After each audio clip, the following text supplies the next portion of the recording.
video, we're going to look at a few of the more interesting features that we can do with Scratch Junior. So we're going to open the app, we're going to create a new project. So in this one I'm going to create 3 scenes, and they're not going to necessarily be related to each other because I want to demonstrate some of the things that you can do with Scratch as you're creating your own stories. So I'm going to add 3 scenes. Yep, looks like it kind of froze there a bit, so I'm going to delete some of my scenes. Alright, there we go, 3 scenes. And again, if you ever want to delete something, your best strategy is to just press and hold it, and then it should pop up with a little red circle with an X in it, and you can delete it. So now I've got my 3 scenes. Each scene already has a cat. Alright, so I'm going to end up wanting to add scenes to my, or sprites or characters to each one of my little scenes. So I'm going to add a dragon to scene number 2, and I'm going to add a polar bear to scene number 3. Okay. So I'm back on scene number 1, and I'm going to give it a background, and I'm going to be in a little bit of a countryside city. Okay. So there's my cat. I'm going to move my cat to the edge, and what I'm going to do is I'm just going to have my cat scroll across the screen. I'm going to do a little walk, and I'm going to have it set where when I punch my cat, he's going to start walking. So I'm going to just have him move forward about 20, and then I am going to have him wait, and when you click on the orange block, you see that there's other features, including a little stop sign, which allows me to wait for a certain amount of time. Okay. And then I'm going to have him say hi. I am looking for a friend. Okay. Okay. Then, at that, he's going to end up going to pause again. Okay, we're going to pause for another, say, 2 seconds. And now I'm going to have it move on over to scene 2. Okay, so he's basically going to go walk across this screen until he gets to scene 2. So now here we are in scene 2. I'm going to use the same background. There's my little dragon and my little cat. Okay, so dragon is going to be my cat's friend. Okay, and I am going to have him kind of come down from the sky up here. So let's have him start up there. Okay, and I'm going to rotate him a little bit, make him a little bit smaller, because I want him to kind of fly. So again, anytime that you need to change something with your dragon or your character or your sprite, is you just hit the little paintbrush icon. So I'm going to want my dragon, he's going to come in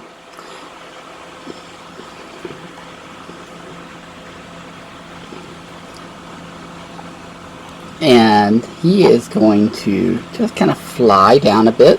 So let's say he's going to fly down 10 units, and then he's going to land. Let's say it's going to take him about 8. And again, you can get precise on the numbers, so you can have him say he's going to go down 10, that's going to put him about there, and maybe I'll have him go down maybe a couple more. So let's change that to 2 and see how that looks. And let's get him up here to start. Alright, so we're going to have him move down 8 more, because I want him to hit the road. Alright, starting back up there again. There we go. So now he's going to land. Okay. Now, our cat in this little demo is going to keep walking. So when we enter this scene, I'm just going to have the green flag go. Okay. And he's going to walk a bit. And now what I'm going to have happen is that when he hits the dragon, he's going to get a very happy cat.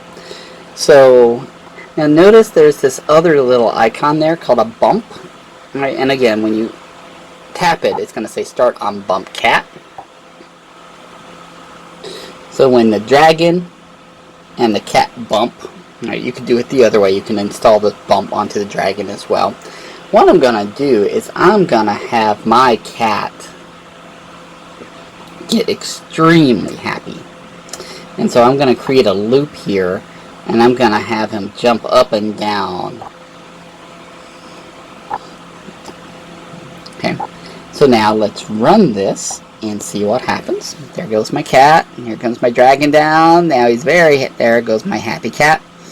Okay, and now, so it's a little repetitive now, and I have a hard time seeing my dragon too, right? So now I can click on my dragon, right? And now when my cat hits my dragon, I can actually have my dragon also shrink. So let's have him shrink. I want to have him shrink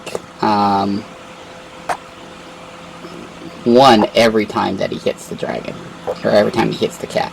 Okay, now let's hit play. Oops, we're going to restart from the beginning. Here we go. Alright, so there he shrunk a little bit. Now, what if we wanted him to keep shrinking? Okay, that would be where we go back to our dragon. Right, and then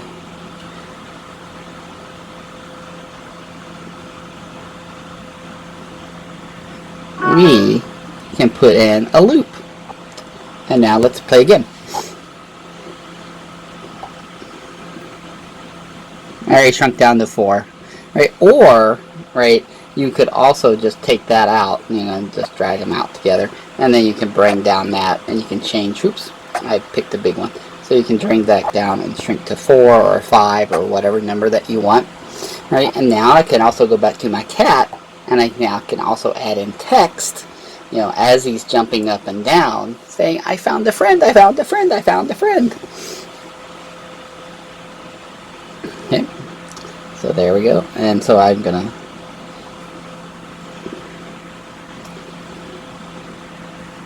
put in my little text checkbox here, and I'm going to say, hi. I'm just going to say hi for now. And so he's going to say hi a lot. Okay, so now let's hit play. There he comes down. He's going to bounce up. Alright. Going to say hi. Hi. Alright, notice as he runs through it. Every time he's going to say hi when he sees the dragon. Okay. Now, when you're done with this, you can decide, hey, maybe he wants to move on to scene 3. So same idea is that you can just put scene 3 at the end. And I'm going to do that also for my dragon as well. And so now, when I go back and I hit play, walks across, I hit it, he's going to repeat, and he's going to bump over to scene 3. Okay. So now I can do exactly the same type of thing in the storyline. Okay.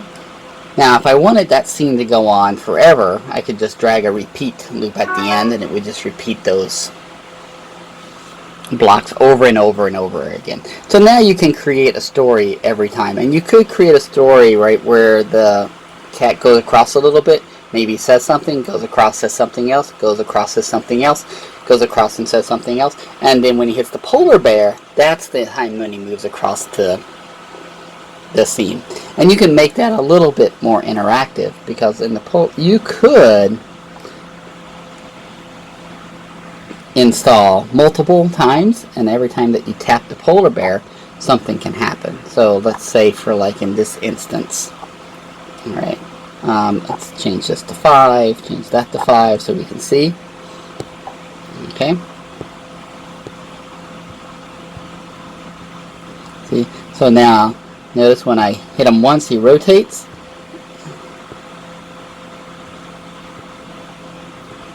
Right? And he's moving at the same time.